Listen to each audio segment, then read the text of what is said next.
Scream ឬសម្រែក ជាប្រភេទសាច់រឿងអាថ៌កំបាំងមានលាយឡំក្តីឃាតកម្មជាស៊េរីជាសាច់រឿងចេញពីចំណុចមួយដែលគ្មានចម្លើយ តម្រូវឱ្យតួអង្គស៊ាំរកការពិតដោយខ្លួនឯង ផ្ដើមដំបូងដោយនិយាយអំពីកុសបអភិជនមួយ ដែលមានអំណាចឥទ្ធិពលល្បីល្បាញអស្ចារ្យលេចធ្លោពីមួយជំនាន់ទៅមួយជំនាន់ រហូតដល់រាជការថ្មីជំនាន់ទី11 ទទួលការគ្រប់គ្រងដោយព្រះអង្គអាចម្នាក់ឈ្មោះ ចាង យូ ហាន មនុស្សបង្អស់ដែលបង្កើតបានទីយាតជាកូនប្រុសសុទ្ធសាធ គ្រប់ភរិយាទាំង 7 នាក់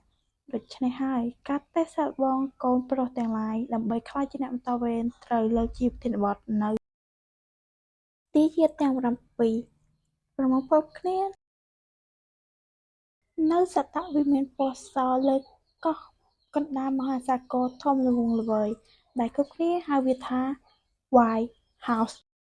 ហើយពួកគេនៅទីនោះដើម្បីទទួលការបណ្តុះបណ្តាល និងធ្វើជាជម្រើសអ្នកស្នំវង្សត្រកូលនៃជំនាន់ទី12 តែជាអកុសល ទីយាតមិនទាន់ទាំងជ្រើសរើសផងក៏មានរឿងសោកនាដកម្មកើតឡើងជាបន្តបន្ទាប់យ៉ាងអាថ៌កំបាំងបំផុត ចម្ងល់ បញ្ហា ការចង់ដឹងចង់ឃើញ ធ្វើឱ្យគ្រប់ទីយាតរវល់ពីមួយថ្ងៃទៅមួយថ្ងៃ ហើយនៅចុងបញ្ចប់បញ្ហាទាំងនោះបានបន្សល់ត្រឹមមនុស្សម្នាក់គត់ដែលដឹងអំពីចម្លើយថាវាជាអ្វី